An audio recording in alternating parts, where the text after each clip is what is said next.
It's one of the biggest surveys of 21st century. A survey that has bolstered Hindu side's astha that Mahadev resides in Gyanvapi.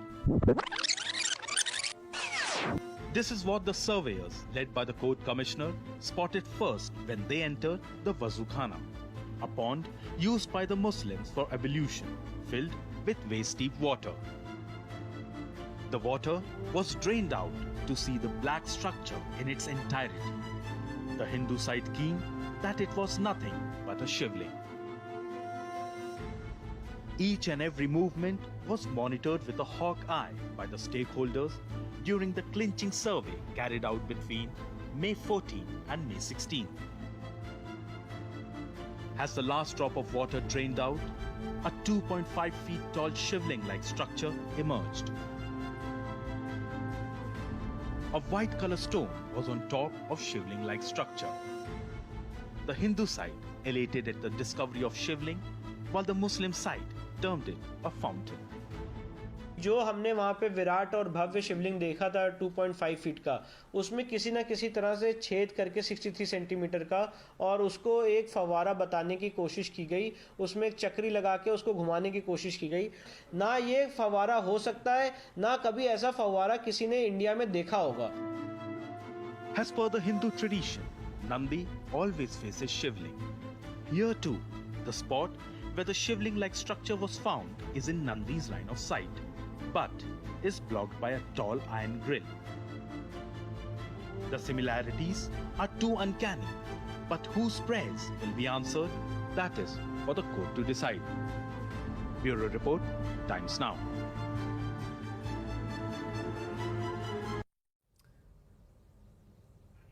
Alright, so you have so far seen the proof of the shivling-like structure that has now been found and emerged from the Wuzukhana often enough. But of course, it's being disputed as a fountain now from the Muslim side. So of course, we have seen and we have decided to do the simplest thing.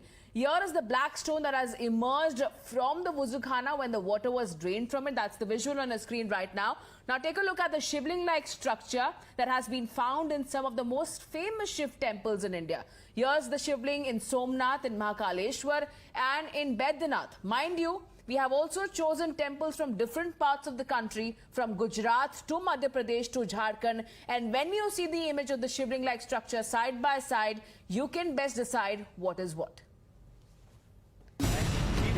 It was a simple flick of the wrist.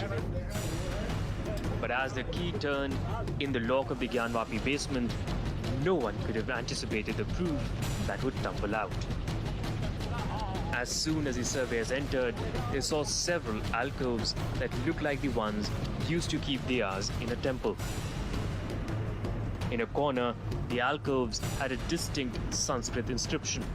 The report by the court commissioner also says that though the exact words in the engraving were indecipherable, its origin seemed clear. As the surveyors moved further, to their left, they saw 4 of these pillars.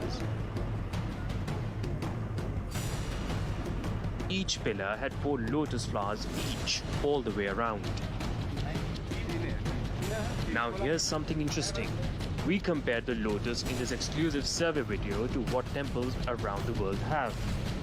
And we found that not only is this engraving common to almost all temples from Rajasthan to Tamil Nadu, but even some Shiva temples in Cambodia have prominent lotus carvings.